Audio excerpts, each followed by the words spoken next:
La caja de voces. La expedición de las palabras. Con Andrés Neumann.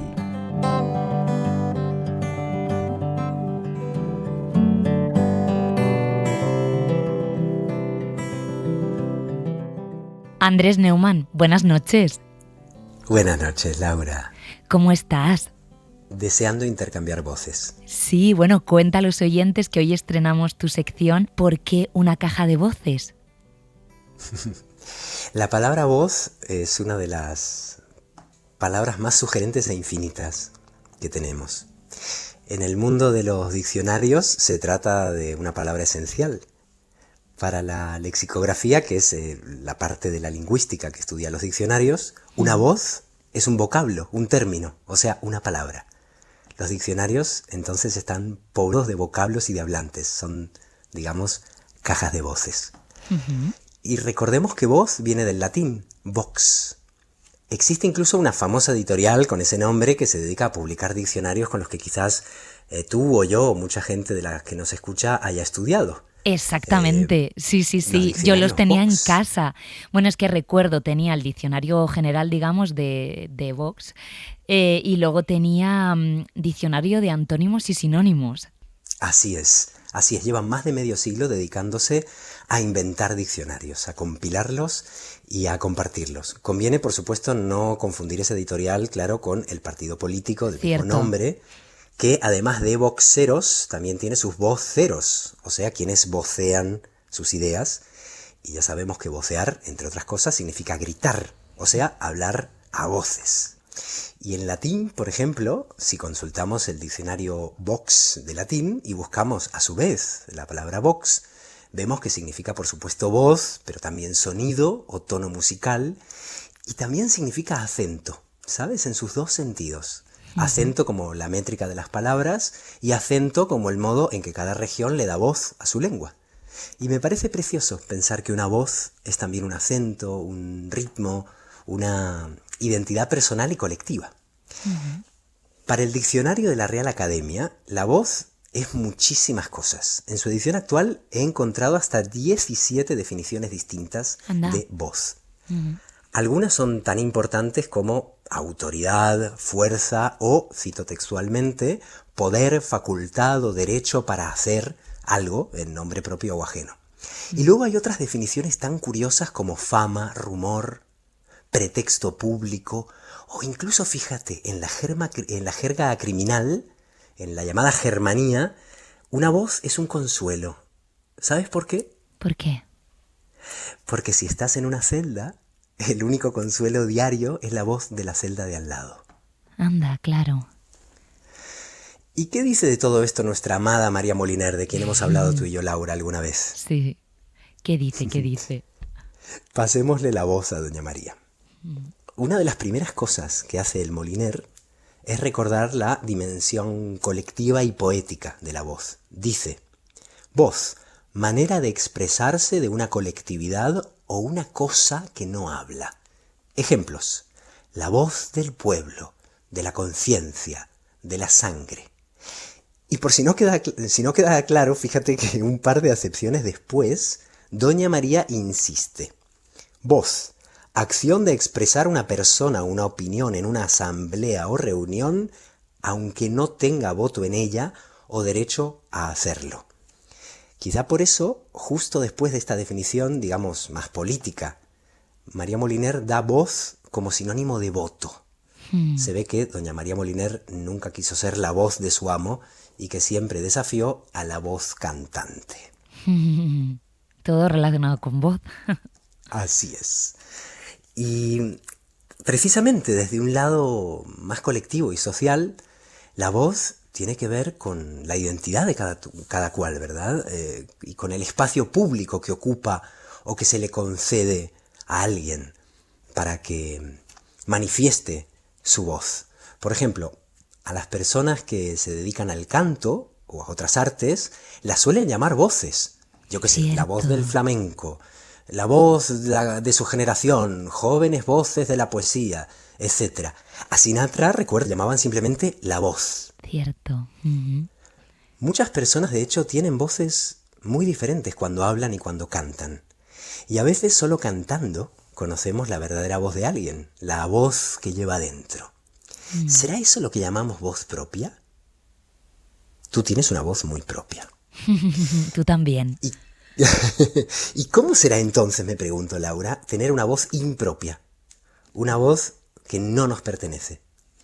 Si hay, supongo, quienes pretenden hablar en nuestro nombre cuando tenemos voz impropia, ¿quiénes serían nuestros ventrílocuos?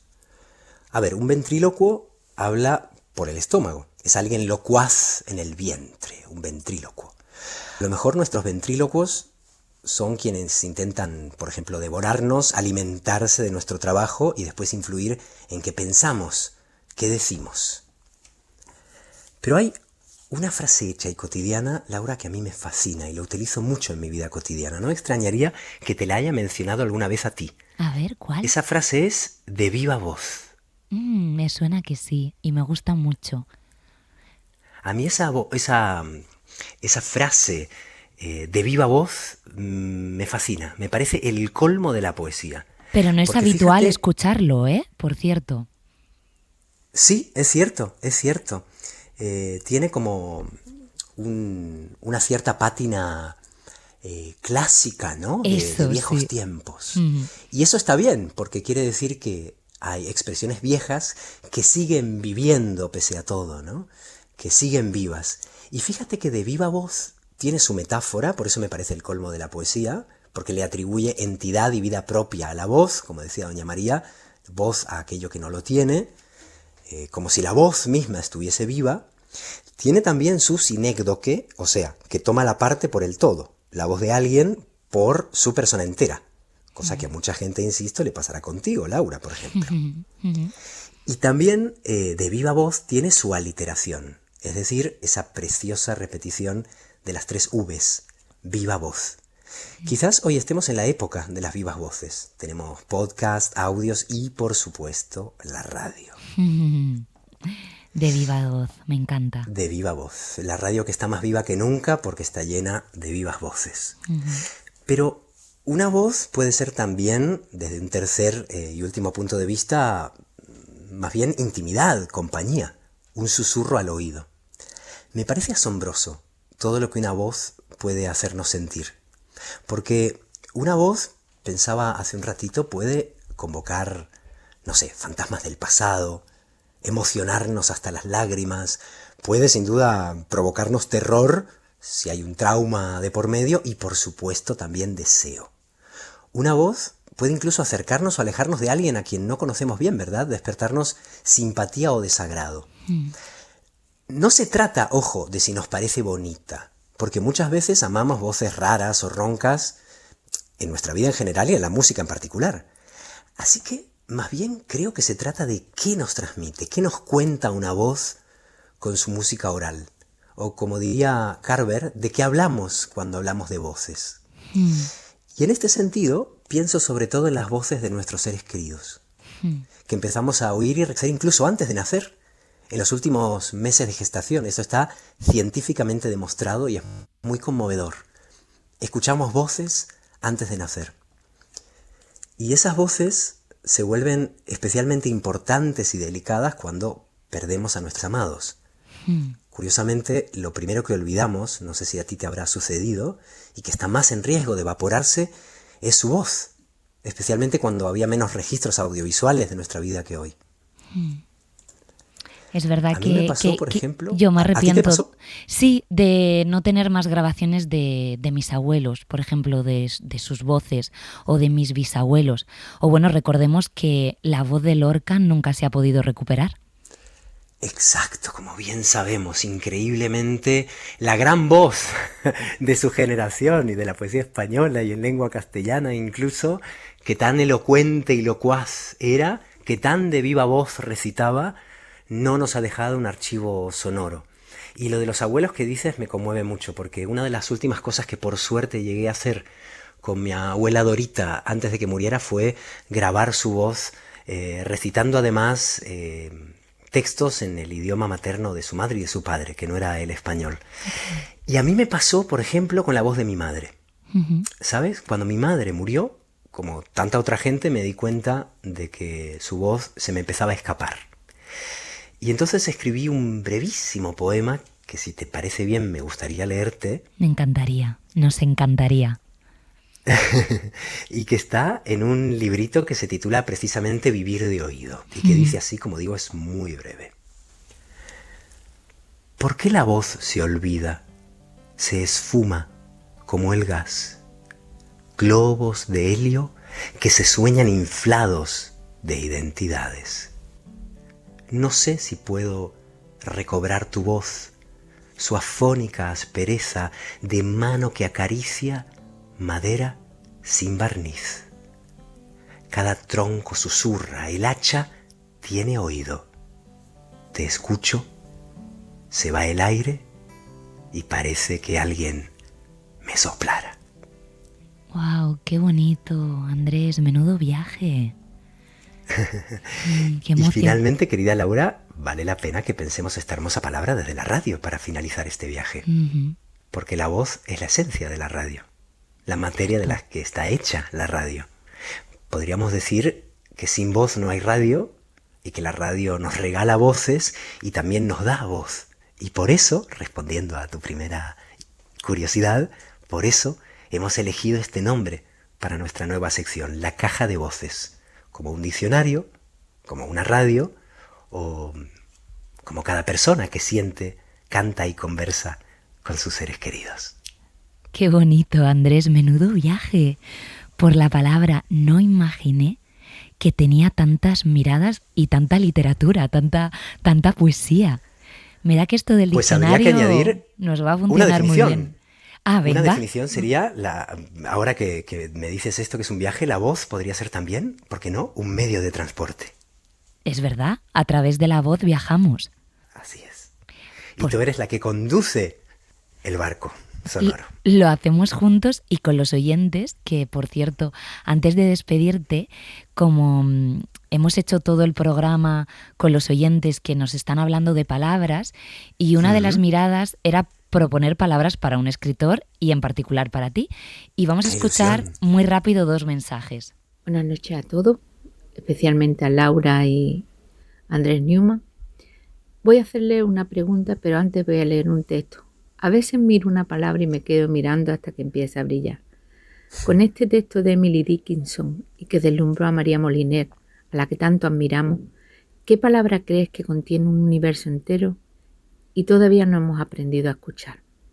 Yo voy a elegir una que escuché hace unos días en una película del 58 que me evocó grandes recuerdos porque lo decía mi abuela, y es dispense, preciosa manera de pedir disculpas. Salve y ustedes lo pasen bien, de Mar de Málaga. Mar de Málaga te regala dispense. ¿Qué te parece lo que te decía? Dispense va directa a la despensa de palabras de la caja de voces. Para hacerla un día. Y vamos con otra nota. Hola, soy María José de Valladolid y mi palabra para Andrés Neumann es jardinera. Por las mañanas, María Moliner era una señora que trabajaba en un archivo. Por las tardes era la jardinera de palabras. Un jardín, siempre el mismo jardín donde María cultivaba rastros de palabras. Un jardín donde aprendía la sencillez, el orden y la complejidad del uso de las palabras. Un día lo notó en su corazón aún dormido. Ese jardín era su escuela. La última mañana fue palabra y cuando llegó la noche fue el diccionario de su sueño. Paciente y sosegada, supo que las palabras concentran la belleza y la hondura del mundo. No volvimos a verla. Se disolvió en su jardín de flores y palabras. Un beso muy grande para ti, Andrés, y una palabra, jardinera. Jardinera. Bueno, los 2 mensajes con guiño a María Moliner y también a esa ficción maravillosa que hiciste, ¿no? El libro que publicaste partiendo de su historia. Así es, hasta que empieza a brillar. Y fíjate que me han conmovido mucho las 2 intervenciones y las palabras que eligieron. Y en la segunda de las intervenciones mencionaban la escuela y lo mucho que le gustaban las plantas y regarlas a María Moliner. En Argentina y en algunos lugares de Latinoamérica existe la expresión maestra jardinera, que es una maestra escolar. porque como en otros idiomas, el preescolar es el jardín de infantes, ¿no? Tenemos el Kindergarten, que significa textualmente eso.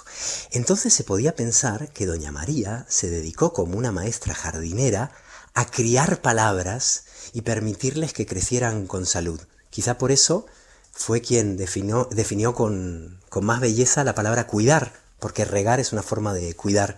María Moliner dijo que cuidar era sinónimo de pensar, porque la etimología de cuidar es esa, pensar en latín, cogitare.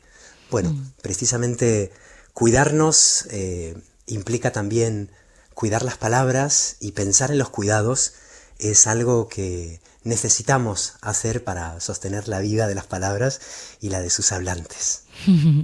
Pues hasta aquí, Andrés Neumann, esta primera entrega de la Caja de Voces, que está llena de palabras, de historias, de emociones, de sentimientos y de tu voz. Muchísimas gracias. Ha sido una delicia estar de viva voz contigo y con las personas que nos escuchan y nos hablan. Muchísimas gracias. Hasta la próxima semana. Un beso. Adiós. Un beso.